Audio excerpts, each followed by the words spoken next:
हाँ तो भैया, आप सभी को मेरा नमस्कार, शशिवाला बहन की तरफ से नमस्कार।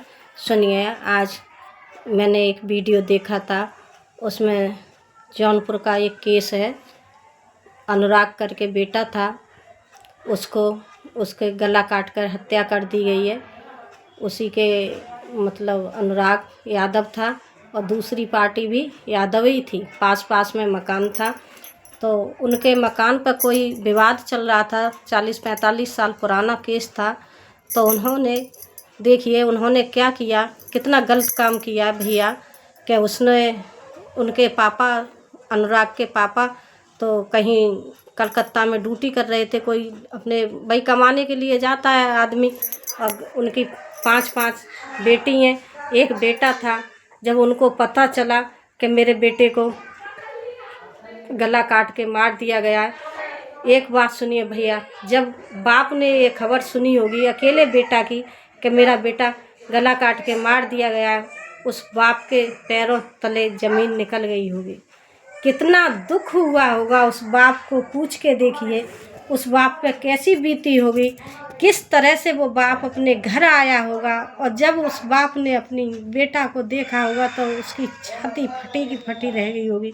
भैया इतना बुरा हुआ है ये तो इतना बुरा हुआ है कि इतना बुरा तो कोई दुश्मन भी नहीं कर सकता है। जबकि ये पास रहने वाले थे, इनके अनुराग यादव के पापा ने उन लोगों की बहुत हेल्प भी की थी। देखिए आजकल भलाई का भी ज़माना नहीं रहा है। वो बोल रहे थे किसी केस में उनके पापा वो बंदे थे तो उनको उसमें भी वो गए थे, उनके घर में कोई बीमार था, हॉस्पिटल में भी लेके गए थे। आज देखिए उनके बेटा के साथ कितना बुरा किया इन लोगों ने। अरे ज़मीन का विवाद था तो तुम केस लड़ रहे थे, वैसे लड़ते उसके हाथ पैर भी तोड़ देते, तब भी उनका बेटा घर पे आज बेटा तो दिखता। इन दुष्टों को इनकी रूह भी नहीं कांपी होगी भैया, कैसे उसका बेटा का गला काट दिया। आप सभी लोगों को पता होगा, जब हमारे भारत का अभिनंदन फौजी भैया जब पाकिस्तान में फंसा था तो उसे कैसे निकाल के लाए थे। आज योगी जी, मोदी जी सरकार, आप सभी से हाथ जोड़कर विनती है, उस बाप को, उन 5 बहनों को न्याय दिलवाइए। उस बेटा को, जब ही उस बेटा को शांति मिलेगी, जब तक उसे शांति नहीं मिलेगी उस दुष्टों को, ऐसे लोगों को ऐसा ही बदला दिया जाए जैसे उसको काटा है, उसी तरह से उनको भी फांसी लगनी चाहिए। जब कहीं जाके बेटा तो नहीं मिलेगा लेकिन उसकी आत्मा को तो शांति मिल जाएगी। इतना बुरा व्यवहार तो कोई बुरे से बुरा नहीं कर सकता। ये तो जानवर भी फैल कर दिए इस बंदे ने। जिस समय उसने उसकी गर्दन काटी होगी उस समय उसकी रूह भी नहीं कांपी। भैया बहुत बुरा ज़माना आ गया है, क्या करे आदमी। कमाने लग जाए, पैसा हो जाए तो भी दुख, और गरीब रहे तो भी दुख, तो क्या करे, कहाँ जाए आदमी। आज उस परिवार पे क्या बीत रही होगी।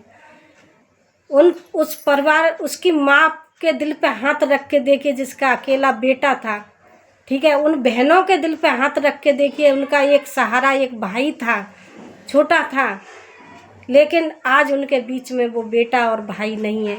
उनके घर में क्या बीत रही होगी। जब हम लोगों ने सुनी है तो हमारा दिल टूट रहा है, तो उस बेचारे के घर पे क्या बीत रही होगी। देखिए उसका क्या, अब भी लोग वाग धमकी दे रहे हैं। बताइए ऐसे परिवार का क्या होगा। भैया आप सभी से हाथ जोड़कर विनती है, इस पे आवाज़ उठाइए, सरकार कुछ करे, इनके लिए कोई ऐसा सहारा मिले, बेटियों को नौकरी दिलवाई जाए और कोई सिक्योरिटी लगाई जाए उनके घर पे, जिससे उन्हें सुरक्षा रहे। नहीं तो बेटियां, जब बेटा नहीं छोड़ा तो बेटी के साथ में कुछ भी कर सकते हैं, बेटियां भी हैं। बताइए क्या होगा भैया। ये तो इतना बुरा हुआ, भगवान करे अनुराग यादव बेटा की आत्मा को शांति मिले, भगवान उसकी रक्षा करें जहाँ भी जाए। लेकिन बेटा तेरी आत्मा ने शांति तो जब ही मिलेगी जब दुष्टन ने फांसी की सज़ा सुनाई जाए, जब बेटा की आत्मा ने शांति मिलेगी। भैया मेरा वीडियो ज़्यादा